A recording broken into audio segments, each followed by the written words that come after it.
अस्सलाम वालेकुम। मेरा नाम जाहिद है और आप देख रहे हैं MD CAT by Zahid. Welcome to MD CAT past paper test series. तो आज हम एमडी कैट जो 2018 का जो केमिस्ट्री का पेपर है उसका पार्ट 2 सोल्व करेंगे। पहला एमसीक्यूज है MCQs number 21। Amino acids react with each other such that ये वाला जो ग्रुप है COOH group of the amino react with the NH2 group of another amino acid give the condensation structure condensed structure shown in below। हमने बताना है कि what is the name of the colored part of the structure। ये जो नीचे structure show किया हुआ है इसमें जो रेड कलर का पार्ट है ये कौन सा स्ट्रक्चर है। ये तो सिंपल एक एमसीक्यू हम जानते हैं, पेप्टाइड लिंकेज, क्योंकि ये भी एक अमाइनो एसिड है ये भी एक अमाइनो एसिड है, दोनों के दरमियान ये इसका एन टर्मिनल है जिसकी तरफ ये अमोनिया है और दूसरी तरफ जिसमें कार्बोक्सिलिक ग्रुप है वो सी टर्मिनल कहलाता है, क्योंकि इसमें सी आता है इसमें एन आता है। तो इनके दरमियान जो बॉन्ड बनता है एक वाटर मॉलिक्यूल रिलीज होता है, तो पेप्टाइड लिंकेज। मेरे दोस्तों स्ट्रक्चर में क्वेश्चन में बताया गया कि this is a condensed structure. Condensed structure का मतलब it is a condensation process, क्योंकि हमने पढ़ा कि कोई से दो चीजें मिले और वाटर मॉलिक्यूल रिलीज हो तो इसे कंडेंसेशन प्रोसेस भी कहते हैं। तो ये जो प्रोसेस है peptide linkage formation is also a condensation process. Next MCQs है MCQs number 22। 3 moles of calcium will contain dash grams of calcium. ये सिंपली कैलकुलेशन वाला है लेकिन बगैर कैलकुलेटर से भी इजीली हो सकता है। देखिए कैल्शियम का एटॉमिक मैस 40, मोल्स कितने हैं 3, तो जस्ट सिंपली हमने मल्टीप्लाई करना है 3 × 20 120 जो है हमारे पास आंसर आ जाएगा। यहां पे देखिए ये स्ट्रक्चर है, मैस क्या है moles is equal to mass और molar mass, mass is equal to moles, just हमने ये चीज लाके मल्टीप्लाई कर दी moles into molar mess.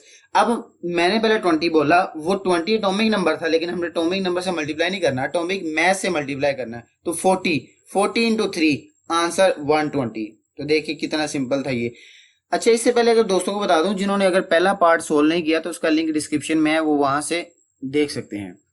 MCQ है which of the following is the correct equation of calculate relative molecular mass of the gas। ये हमने बताना है। तो देखिए 4 ऑप्शन है, ये आप जस्ट वीडियो पॉज करें इसका आंसर ढूंढ ले, बिल्कुल सिंपल है। PV is equal to NRT वाली इक्वेशन लगेगी। मैं तो आंसर इसका बता रहा हूं वो है डेल्टा। रीजन देखिए अगर हम एक्सप्लेनेशन की बात करें तो ये जनरल गैस कांस्टेंट जो है PV is equal to NRT। Here N जो है ये शो करता है मोल्स, तो मोल्स हम जानते हैं क्या होता है मैस ओवर मोलर मैस। तो जब ये वैल्यू इसके ऊपर पुट करेंगे तो आप देख सकते हैं PV is equal to M over M। ये हमने M फाइंड करना है, ये M इधर डिवाइड हो रहा है, ये इधर मल्टीप्लाई हो जाएगा, लेकिन ये सारा टर्म इधर आके डिवाइड हो जाएगा। तो देखिए कुछ इस तरह का स्ट्रक्चर बनेगा M is equal to MRT over PV, जो कि एग्जैक्ट ऑप्शन भी है हमारी। तो नेक्स्ट एमसीक्यू है reaction of water which quick lime results in the rise in the temperature of the system using the concept of energy charge indicate the nature of the reaction. हमने बताना है कौन सा। अच्छा क्वेश्चन को देखें, जब रिएक्शन ऑफ वाटर हुआ क्विक लाइम के साथ, जब इतना ही पढ़ ले तो हमें समझ आएगा क्विक लाइम और वाटर का जो रिएक्शन है वो एक्सोथर्मिक होता है, लेकिन फिर भी उसने बता दिया इन द राइज इन टेम्परेचर, जब सराउंडिंग का टेम्परेचर राइज होता है तो दिस इज एक्सोथर्मिक रिएक्शन। यहां पे रीजन सुने, देखें यहाँ पे ग्राफ की मदद से शो किया हुआ है the left side is exothermic and the right side is endothermic. इस ग्राफ से और भी बहुत से एमसीक्यूज आपके क्लियर हो जाएंगे एमडी कैट में जो इंपॉर्टेंट है। तो देखें जब एक्सोथर्मिक का जिक्र करें तो ये शो कर रहा है कि यहां से एनर्जी निकल रही है, क्योंकि रिएक्टेंट जो है उनकी एनर्जी कम, एनर्जी ज्यादा, और प्रोडक्ट की एनर्जी रिएक्टेंट से भी कम हो जाती है। तो जो ये वाली पर्पल लाइन से शो की हुई है ये एनर्जी रिलीज कर दी जाती है जो इन्वायरमेंट में जाती है। जब इन्वायरमेंट में जाती है तो होता क्या है कि वो इन्वायरमेंट को गर्म कर देती है। तो यही क्वेश्चन हमारा पूछा गया था। देखें इस केस में क्या था, रिएक्टेंट जो है वो हाई एनर्जी पे है, प्रोडक्ट लो एनर्जी पे है, लेकिन in case of endothermic it is vice versa कि रिएक्टेंट जो है वो लो एनर्जी पे है और जो प्रोडक्ट्स हैं वो हाई एनर्जी पे। इस वजह से इस गैप को फिल करने के लिए उसे एनर्जी ज्यादा एब्जॉर्ब करनी पड़ती है। और यहाँ पे देखिए इस केस में एक्टिवेशन एनर्जी लो है, इस केस में एक्टिवेशन एनर्जी बहुत ज्यादा है। ये चीज भी यहाँ पे क्लियर करें तो देखिए ये 4 एमडी कैट के इंपॉर्टेंट एमसीक्यूज में आपके साथ क्लियर कर दिए। नेक्स्ट एमसीक्यू है which one of the following compound act as catalyst when alcohol react with carboxylic acid. Simple, ये से पहले वीडियो में भी क्वेश्चन आया, बस जरा सा अल्फाज का हेर फेर है। Delta is option. हम जानते हैं कि अल्कोहल और कार्बोक्सिलिक एसिड जब रिएक्ट होते हैं तो स्वीट स्मेल आती है, that is indication of ester formation. तो दिस इज एस्टेरिफिकेशन, क्योंकि इसमें होता क्या है, कार्बोक्सिलिक एसिड का OH और अल्कोहल के H मिलकर वाटर, और दोनों के दरमियान जो है वो बॉन्ड बन जाता है, जो आपके सामने देख सकते हैं। ये फ्रूटी स्मेल होता है। हमारा जो क्वेश्चन था, ये देखिए ऊपर डेल्टा H शो किया हुआ है, ये असल में सल्फ्यूरिक एसिड है, कंसंट्रेटेड सल्फ्यूरिक एसिड जो है वो हाइड्रोजन आयन देता है। अब हाइड्रोजन आयन कैटालिस्ट के तौर पर एक्ट करता है। अगर हम मैकेनिज्म देखना चाहें कि हाइड्रोजन कैसे एक्ट करता है, तो चैप्टर 13 में सेकेंड ईयर की बुक में लिखा हुआ है, वो आप तफसील से देख सकते हैं। नेक्स्ट है in period 2 and third period maximum melting point हमने बताना है कि कौन से एलिमेंट शो करते हैं। तो ये वैसे भी देखें पूरे पीरियोडिक टेबल में मैक्सिमम की बात करें तो वो कार्बन और सिलिकॉन ही है। कार्बन के केस में बात करें तो वो डायमंड का हम जिक्र करते हैं। सिलिकॉन भी हम जानते हैं कि एक पूरा पैटर्न होता है सिलिकॉन का, ये एक अकेला SiO2 नहीं पाया जाता। सिलिकॉन डाइऑक्साइड अकेला नहीं होता, बल्कि एक लिंकेज बना होता है, कैटिनेशन होती है, और ये कार्बन और सिलिकॉन यही दोनों कैटिनेशन करते हैं। तो डेल्टा इज द ऑप्शन थी। रीजन सुन लें, ये देखिए अगर मैं थर्ड पीरियड का ग्राफ शो करूं तो आप देख सकते हैं कि सिलिकॉन जो है वो हाईएस्ट है, सिलिकॉन, और दूसरी तरफ यहाँ पे देखिए कार्बन जो है वो हाईएस्ट है। दोस्तों यहाँ पे एक बात क्लियर करें, ये मैंने अगेन बताता हूं, ये क्यों हाईएस्ट है, क्योंकि इनका स्ट्रक्चर बहुत क्लोजली पैक्ड होता है। कार्बन के केस में डायमंड और सिलिकॉन के केस में सिलिकॉन डाइऑक्साइड। अब ये इतने कॉम्प्लेक्स मैक्रो मॉलिक्यूल्स बनाते हैं। ये मॉलिक्यूल होने की वजह से इनका जो स्ट्रक्चर है, जॉइंट जो मॉलिक्यूल है, उस वजह से इनके मेल्टिंग और बॉइलिंग पॉइंट ज्यादा होते हैं। तो नेक्स्ट एमसीक्यू है which of the following reagent is the distinguish between aldehyde and ketone. Simple है, हम जानते हैं कि दोनों में डिस्टिंग्विश यानी फर्क कैसे करेंगे। टोलेंस रिएजेंट जो है ना वो दोनों में फर्क करेगा, क्योंकि अल्कलाइन आयोडाइड दोनों के साथ रिएक्ट कर सकते हैं।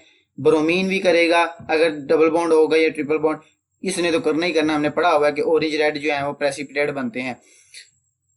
2,4 डाई नाइट्रोफिनाइल हाइड्रोजीन, तो बीटा इज द ऑप्शन थी। नेक्स्ट इसकी अगर एक्सप्लेनेशन में बात चले तो ये इसका एक स्क्रीनशॉट ले लें, यहाँ पे और भी इंपॉर्टेंट एमसीक्यूज हैं। देखिए टोलेंस रिएजेंट, सबसे पहले डेफिनेशन क्लियर करें, what is Tollens reagent. Tollens reagent असल में सिल्वर नाइट्रेट का सोल्यूशन है विद एक्वस अमोनिया। अमोनिया का वाटर में मिला हुआ जब सिल्वर नाइट्रेट से रिएक्ट करते हैं तो टोलेंस रिएजेंट बनता है। अब नीचे बड़ी इंपॉर्टेंट बात लिखी हुई, all aldehydes give a positive Tollens test in general, ketone doesn't, ketone नहीं देते react with Tollens reagent except alpha hydroxy ketone. Alpha hydroxy ketone, ये बात याद रखनी है, जो अल्फा हाइड्रोक्सी कीटोन है ये हमारे यानी कि एफएससी के लेवल तक का नहीं है, बस इतना याद रखें कि कीटोन्स नहीं देते हैं, एल्डिहाइड देते हैं। ये सिंपल बात याद रखें। यहाँ पे नीचे देखें एक और इंपॉर्टेंट बात, जब ये रिएक्शन होता है तो आप देखें यहाँ पे सिल्वर का ऑक्सीडेशन स्टेट है +1, उसके बाद इसकी ऑक्सीडेशन स्टेट होगी 0। इसका मतलब इसने एक इलेक्ट्रॉन गेन किया। जब इलेक्ट्रॉन गेन करते हैं हम इसे कहते हैं रिडक्शन। तो इसका मतलब सिल्वर रिडक्शन हुई सिल्वर की, और यहाँ पे सिल्वर ये पूरा एक सॉलिड फॉर्म में आ गया। यहाँ पे एक्वस था आयन और यहाँ पे सॉलिड, तो यही डेपोजिट हो जाता है टेस्ट ट्यूब पे, जो हमें मिरर के तौर पर नजर आता है। नेक्स्ट एमसीक्यूज है, gas is enclose in a container of 20 centimetre cube with the moving piston. According to the kinetic theory of gases, what will be the effect on the freely moving molecules of the gas if the temperature is increased on the 20 degree Celsius to 100 degree Celsius। ये हमने बताना है कि temperature हमने 20 degree Celsius से 100 कर दिया है, तो इनके दरमियान क्या फर्क आएगा। मेरी बात सुने, जब भी टेम्परेचर बढ़ाएं तो टेम्परेचर बढ़ने से मॉलिक्यूल की काइनेटिक एनर्जी बढ़ेगी। चैप्टर 11 में पढ़ा, फिजिक्स की भी और केमिस्ट्री में भी हमने पढ़ा हुआ, चैप्टर 4 में 3 में भी डिस्कस किया। अच्छा, जब टेम्परेचर बढ़ेगा प्रेशर बढ़ेगा, काइनेटिक एनर्जी बढ़ेगी, तो पहली ऑप्शन देखिए प्रेशर हाफ हो जाएगा। ये बात तो वैसे गलत होगी ना। वॉल्यूम इंक्रीज, ये किसी हद तक रिलेट हो रहा है। उससे पहले आप नीचे ऑप्शन में देखिए टेम्परेचर हैज नो इफेक्ट, ये बात ही गलत होगी। Colliding capacity of molecule will increase, delta भी गलत हो गया। तो बीटा देखें, जब मॉलिक्यूल की कोलिजन आपस में बढ़ेगी, जब मॉलिक्यूल एक दूसरे को धकेलना शुरू करेंगे, वो कहेंगे थोड़ा दूर दूर होके बैठो भाई। जब दूर दूर होंगे तो इसका मतलब ज्यादा स्पेस के ऑक्युपाई करेंगे, इसका मतलब वॉल्यूम ज्यादा हो जाएगा। तो beta is the option. Next MCQs है, ये बल्कि एक्सप्लेनेशन है, आप ये देख लें, क्योंकि टेम्परेचर और वॉल्यूम का, टेम्परेचर और प्रेशर का जिक्र करें वॉल्यूम का, तो ये कुछ इस तरह का डायरेक्ट रिलेशन बनता है। जिस तरह टेम्परेचर बढ़ता जाएगा, straight line incline to the X axis, ये इस तरह। और ये कुछ इंफॉर्मेशन है, आप पढ़ लीजिएगा, तो स्क्रीनशॉट ले लें। नेक्स्ट एमसीक्यू है, which of the following pollutant is produced by burning of coal and cause rain. असल में एसिड रेन की बात की जा रही, रेन की जो जिक्र करना है। अब देखें, एसिड रेन का मेन काज जो है वो है सल्फर डाइऑक्साइड, SO2। तो कंफ्यूजन क्या होती है, चार्ली ऑप्शन क्यों नहीं है, बीटा इज द ऑप्शन। देखिए उसने दो कंडीशंस बताई हैं, pollutant produce by the burning of coal. जब कोल का वर्ड यूज कर लिया तो कोल एक्चुअली है क्या, इट इज कार्बन। कोल में कार्बन ही तो है ना, दरख्त जो लकड़ी कोला बन जाता है वो कार्बन है। हाल तो इसमें सल्फर की मिकदार 72 to 79% है, लेकिन हमने मेन चीज बतानी है, और यही कार्बन डाइऑक्साइड जब ज्यादा हो जाती है तो कार्बोनिक एसिड बनता है वाटर के साथ रिएक्ट करके। वो कार्बोनिक एसिड जो है H2CO3, वो भी एसिड रेन में हिस्सा लेता है, आल्दो मेजर नहीं है लेकिन हिस्सा लेता है। तो beta is the option. Next, role of catalyst in chemical equation is to. Chemical equation में कैटलिस्ट का रोल क्या होता है, तो देखिए अब कैटलिस्ट क्यों यूज करते हैं, डिक्रीज यील्ड नहीं, डिक्रीज रेट ऑफ रिएक्शन नहीं, ये तो हम अपने फायदे के लिए इस्तेमाल करते हैं कैटलिस्ट का। इंक्रीज यील्ड ऑफ प्रोडक्ट, ठीक है, यील्ड को बढ़ा सकता है, लेकिन डेल्टा ऑप्शन देखिए, increase rate of reaction, delta option है, डेल्टा भी चले जाए। चार्ली ऑप्शन पे शक है, इंक्रीज यील्ड ऑफ प्रोडक्ट। असल में इसका यील्ड के साथ कोई ताल्लुक नहीं, इसने रिएक्शन रेट बढ़ाना है। प्रोडक्ट उतना ही बनेगा, अगर पहले 10 किलोग्राम हमें कोई चीज हासिल होती थी तो 10 घंटों में हासिल होती थी। अब कैटलिस्ट ऐड करने से फर्क ये होगा कि अब वो 5 घंटों में हासिल होगी, लेकिन होगी 10 किलो। तो इस वजह से हम ये नहीं कहते कि यील्ड ऑफ प्रोडक्ट इंक्रीज नहीं, बल्कि डेल्टा ऑप्शन के इंक्रीज रेट ऑफ रिएक्शन। अब यहाँ पे अगर आपको जरा सी इजाजत दें तो एमसीक्यूज है। कैटलिस्ट जो है वो, मैं एक एग्जांपल देता हूँ रोजमर्रा जिंदगी में। देखिए गिलास पानी का लें, उसमें चीनी ऐड कर दे, शुगर ऐड करने से जब आप बस देखते रहे मजे से, देर कब इसमें डिसॉल्व होगी। हाँ, अगर आप इसमें चम्मच से हिलाना शुरू करें, चम्मच से जैसे जैसे हिलाएंगे, चीनी आपने बजाय के वैसे देखने से चम्मच से हिलाने से ज्यादा जल्दी डिसॉल्व होगी। इन द सेम सेंस यहाँ पे इस एग्जाम्पल में जो चम्मच ने काम किया ना, अब मुझे बताएं कि चम्मच खुद डिसॉल्व हो गया, नहीं ना डिसॉल्व हुआ। तो यही वजह है कि कैटलिस्ट जो है वो खुद रिएक्शन में हिस्सा लेते हैं, लेकिन खुद यूज नहीं होते, सिर्फ रिएक्शन को स्पीड अप कर देते हैं। उम्मीद है कि आपको एग्जांपल अच्छी लगी होगी। अगर एग्जांपल अच्छी लगी है तो अभी चैनल को सब्सक्राइब कर दें, वीडियो को लाइक भी कर दें। नेक्स्ट एमसीक्यूज है, ये बल्कि उसी की एक्सप्लेनेशन है। यहाँ पे देखें कैटलिस्ट क्यों क्या चीज होती है, मैंने तफसील से पहले ही बहुत अच्छी एग्जांपल दे दी है। यहाँ पे आप यहाँ पे देख सकते हैं कि अगर ये बहुत ज्यादा हो जाता है, ये जो पीक शो कर रही है एक्टिवेशन एनर्जी, लेकिन जब कैटलिस्ट यूज करते हैं तो ये पीक कम होगी, इसका मतलब एक्टिवेशन एनर्जी इसकी कम हो जाती है। The essential property of the fertiliser is that it should be. हमने बताना है कि एसेंशियल प्रॉपर्टी क्या होनी चाहिए। देखिए कंडीशंस के मुताबिक ना, मेरे हिसाब से पहली अगर इमिसिबल देखें, यानी हल हो, थोड़ी बहुत ही हल हो, थोड़ी बहुत, इसका मतलब कि किसान जो है वो यूज करें और उसकी आधी जाया ही हो जाया करे। क्योंकि देखिए प्लांट ने, उसका मुंह थोड़ी है कि प्लांट ने खानी शुरू कर देनी है जो फर्टिलाइजर दी। प्लांट जो फर्टिलाइजर दी वो वाटर में डिसॉल्व होती है, वाटर में डिसॉल्व होगी, प्लांट जो हैं वो वाटर एब्जॉर्ब करते हैं। अब वाटर एब्जॉर्ब होने के साथ साथ ये जो चीज है ना, ये फर्टिलाइजर, ये भी एब्जॉर्ब हो जाते हैं। तो इस वजह से इसको हाईली सोलुबल होना जरूरी है। बीटा इज द ऑप्शन, इसके अलावा और कोई बात नहीं है। यहाँ पे देखें कुछ, मैं अगर डायग्राम की मदद से एक्सप्लेन करना चाहूंगा, कुछ वैसे तो प्रिल्स के फॉर्म में भी फेंकी जाती हैं, लेकिन अगर इस तरह देखें तो देखें केमिकल जो फर्टिलाइजर है वो इस तरह थ्रो की जाती है ताकि वाटर जो है वो आसानी से एब्जॉर्ब कर सके। Which option shows the molecule with the bond angle 109.5। पहले तो बात क्लियर करें, 109.5 किस में होता है, मुझे बता दें। शाबाश, गुड। अगर आपके जहन में sp3 हाइब्रिडाइजेशन आया तो वेरी गुड, इसका मतलब आपकी एमडीकेट की तैयारी अच्छी है। देखें sp3 हाइब्रिडाइजेशन 109.5 उसका होता है बॉन्ड एंगल। तो हमने जस्ट सिंपली ये देखना है कि sp3 हाइब्रिडाइजेशन किस में है। और कंडीशन डेल्टा ऑप्शन पे आए पहले कि डेल्टा ऑप्शन, इसमें तो कोई शक ही नहीं है ना, मीथेन इसमें sp जो है 3 हाइब्रिडाइजेशन है, इसमें भी कोई शक नहीं, sp3 हाइब्रिडाइजेशन। NH3 में भी कोई शक नहीं है क्योंकि बुक में लिखा हुआ है NH3 sp3 हाइब्रिड, लेकिन ये ऑप्शन नहीं है। क्यों?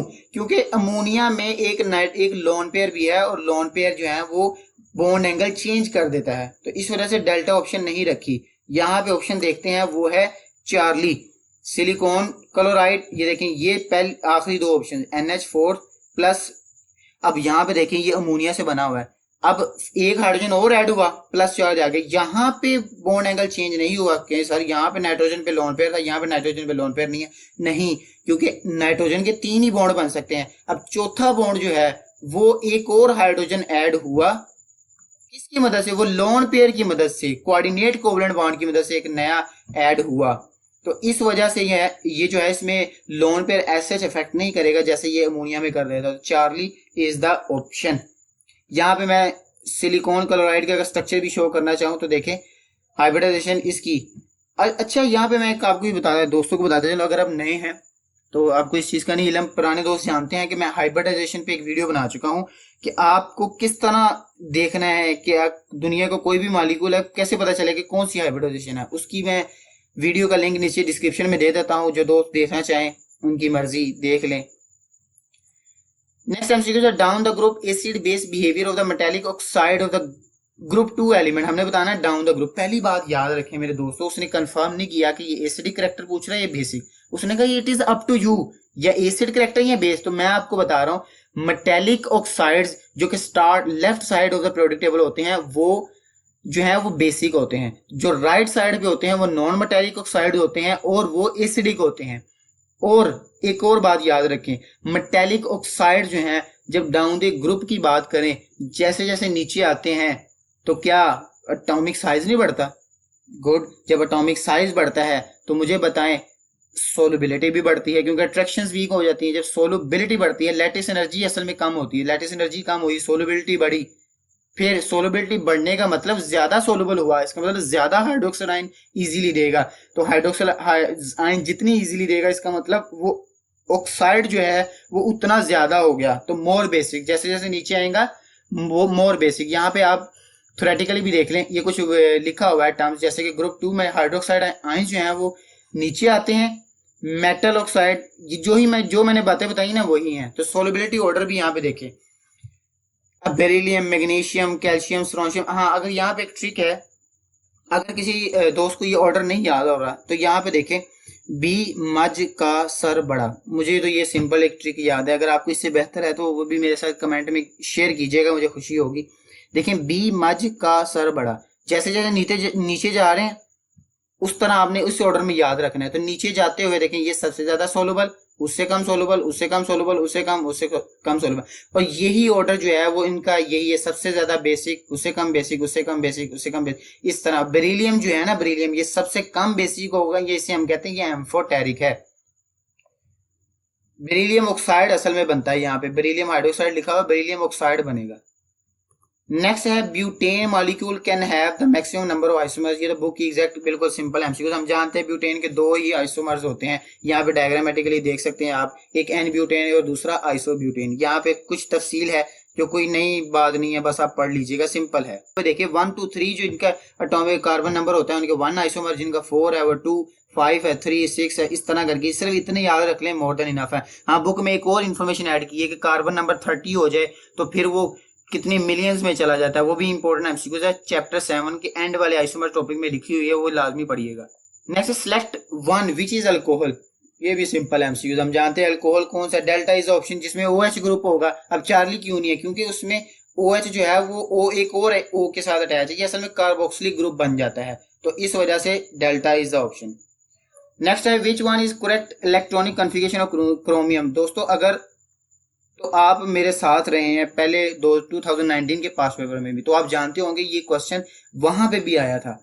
तो ये क्योंकि ये एक्सेप्शन है, वो डायरेक्ट इलेक्ट्रॉनिक कॉन्फ़िगरेशन तो सेकेंड ईयर के स्टूडेंट को वैसे ही आती है इलेक्ट्रॉनिक कॉन्फ़िगरेशन, तो इस तरह क्वेश्चन नहीं पूछेगा, वो पूछेगा जो तंग करने वाली है। तो ये एक्सेप्शन है क्रोमियम और कॉपर, तो डेल्टा इज द ऑप्शन। होना क्या चाहिए था कि पहले एस में इलेक्ट्रॉन फील्ड हो 24 के मुताबिक, जैसे अल्फा ऑप्शन में दिखाया गया, लेकिन एस में 2 इलेक्ट्रॉन हो फिर डी में आए, ऐसा नहीं होता।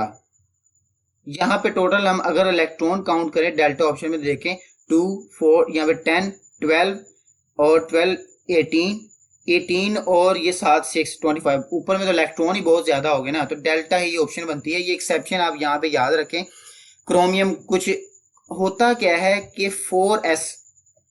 4s2 में इलेक्ट्रॉन आने चाहिए 2, उसके बाद आगे जाने चाहिए, लेकिन यहाँ पे एक ऑर्बिटल खाली होना चाहिए। लेकिन एक्सेप्शन है कि यहां से एक जंप करके डी में आ जाता है और डी के हो जाते 5। क्यों? क्योंकि ये तमाम हाफ फील्ड हो जाएंगे, इससे स्टेबिलिटी बढ़ जाएगी। स्टेबिलिटी का रोल है बस, इस वजह से ये चीज इलेक्ट्रॉन जंप करते हैं। इसी तरह नीचे देखें कॉपर, ये भी याद रख लें 4s2 नहीं होता, 4s1 होता, 3d10 होता है। अगर वैसे नॉर्मल देखे तो होना चाहिए था 4s2 3d9, वैसा नहीं होता 4s1 और 3d10, क्योंकि एक इलेक्ट्रॉन यहां से आ जाता है। वही चक्कर अगेन के तमाम जो है वो कंप्लीट फील्ड हो जाते हैं और स्टेबिलिटी बढ़ जाती है।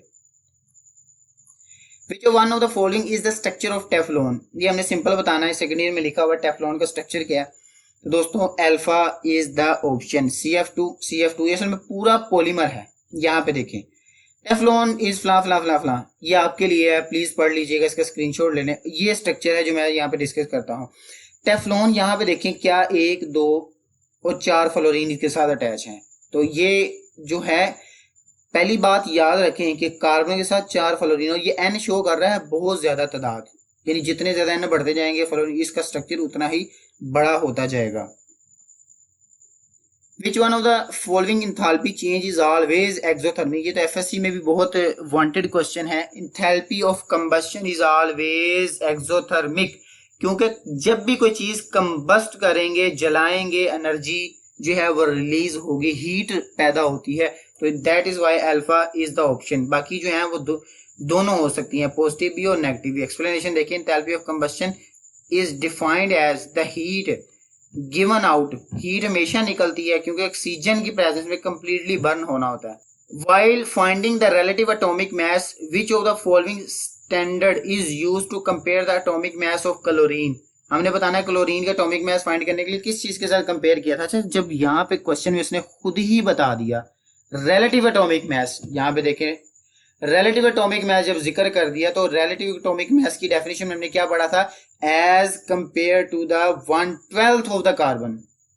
इसीलिए तो हमने किसी चीज का एटॉमिक मास निकाला था। तो carbon 12 is the answer. Simple MCQ था। यहाँ पे देखें रिलेटिव एटॉमिक मास की डेफिनेशन देखें, relative atomic mass of an element फ्ला फ्ला फ्ला 1/12 of the mass of carbon 12 atom. इसके साथ हमने कंपेयर करके बाकी चीजें मेजर की हैं। विच of the compound is obtained by elimination of bromopropane?